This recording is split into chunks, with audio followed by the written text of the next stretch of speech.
व्यवस्था विवरण अध्याय 31 कुल वचन 29। मूसा का उत्तराधिकारी। मूसा ने जाकर ये बातें सब इस्राएलियों को सुनाई और उसने उनसे यह भी कहा, आज मैं 120 वर्ष का हूँ और अब मैं चल फिर नहीं सकता, क्योंकि यहोवा ने मुझसे कहा है कि तू इस यरदन पार नहीं जाने पाएगा। तेरे आगे पार जाने वाला तेरा परमेश्वर यहोवा ही है। वह उन जातियों को तेरे सामने से नष्ट करेगा और तू उनके देश का अधिकारी होगा। और यहोवा के वचन के अनुसार यहोशू तेरे आगे आगे पार जाएगा। और जिस प्रकार यहोवा ने एमोरियों के राजा सीहोन और ओग और उनके देश को नष्ट किया है, उसी प्रकार वह उन सब जातियों से भी करेगा। और जब यहोवा उनको तुमसे हरवा देगा, तब तुम उन सारी आज्ञाओं के अनुसार उनसे करना जो मैंने तुमको सुनाई है। तू हियाव बांध और दृढ़ हो, उनसे न डर और न भयभीत हो, क्योंकि तेरे संग चलने वाला तेरा परमेश्वर यहोवा है। वह तुझको धोखा न देगा और न छोड़ेगा।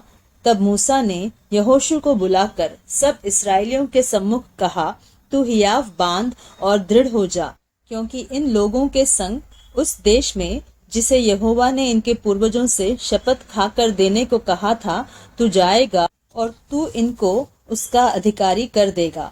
और तेरे आगे आगे चलने वाला यहोवा है, वह तेरे संग रहेगा और न तो तुझको धोखा देगा और न छोड़ देगा। इसलिए मत डर और तेरा मन कच्चा न हो।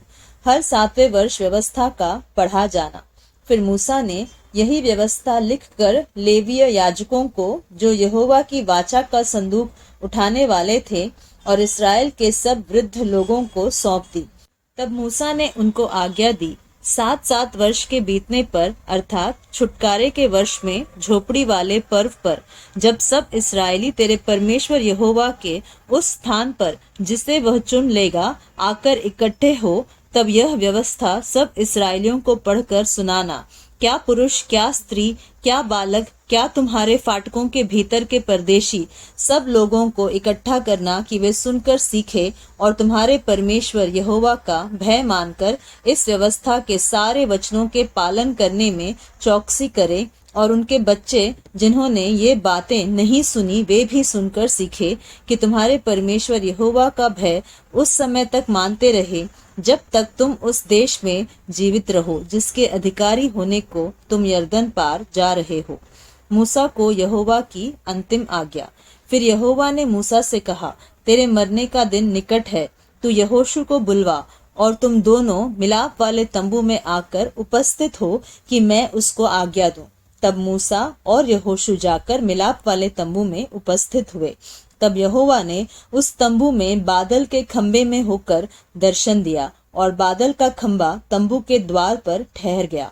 तब यहोवा ने मूसा से कहा, तू तो अपने पुरखाओं के संग सो जाने पर है, और ये लोग उठकर उस देश के पराये देवताओं के पीछे, जिनके मध्य वे जाकर रहेंगे, व्यभिचारी हो जाएंगे और मुझे त्याग कर उस वाचा को जो मैंने उनसे बांधी है तोड़ेंगे।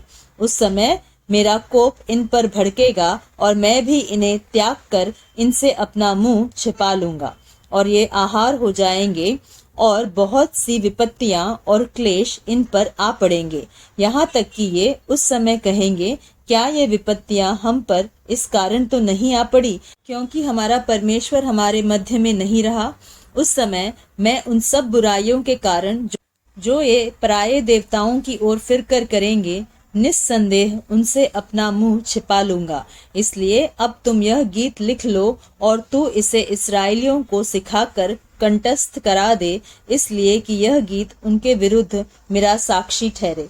जब मैं इनको उस देश में पहुंचाऊंगा जिसे देने की मैंने इनके पूर्वजों से शपथ खाई थी, और जिसमें दूध और मधु की धाराएं बहती है, और खाते खाते इनका पेट भर जाए और ये हृष्ट पृष्ट हो जाएंगे, तब ये पराये देवताओं की ओर फिरकर उनकी उपासना करने लगेंगे और मेरा तिरस्कार करके मेरी वाचा को तोड़ देंगे।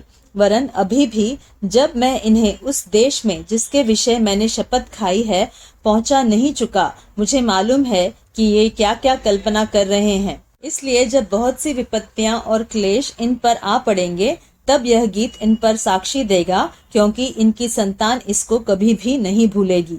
तब मूसा ने उसी दिन यह गीत लिखकर इस्राएलियों को सिखाया, और उसने नून के पुत्र यहोशू को यह आज्ञा दी, हियाव बांध और दृढ़ हो, क्योंकि इस्राएलियों को उस देश में जिसे उन्हें देने को मैंने उनसे शपथ खाई है तो पहुंचाएगा, और मैं आप तेरे संग रहूंगा। जब मूसा इस व्यवस्था के वचन को आदि से अंत तक पुस्तक में लिख चुका, तब उसने यहोवा का संदूक उठाने वाले लेवियों को आज्ञा दी, व्यवस्था की इस पुस्तक को लेकर अपने परमेश्वर यहोवा की वाचा के संदूक के पास रख दो, कि यह वहां तुझ पर साक्षी देती रहे, क्योंकि तेरा बलवा और हठ मुझे मालूम है। देखो, मेरे जीवित और संग रहते हुए भी तुम यहोवा से बलवा करते आए हो, फिर मेरे मरने के बाद भी क्यों न करोगे? तुम अपने गोत्रों के सब वृद्ध लोगों को और अपने सरदारों को मेरे पास इकट्ठा करो, कि मैं उनको ये वचन सुनाकर उनके विरुद्ध आकाश और पृथ्वी दोनों को साक्षी बनाऊं, क्योंकि मुझे मालूम है कि मेरी मृत्यु के बाद तुम बिल्कुल बिगड़ जाओगे, और जिस मार्ग में चलने की आज्ञा मैंने तुमको सुनाई है उसको भी तुम छोड़ दोगे, और अंत के दिनों में जब तुम वह काम करके जो यहोवा की दृष्टि में बुरा है, अपनी बनाई हुई वस्तुओं की पूजा करके उसको रिस दिलाओगे, तब तुम पर विपत्ति आ पड़ेगी। मूसा का गीत। तब मूसा ने इस्राएल की सारी सभा को इस गीत के वचन आदि से अंत तक कह सुनाए।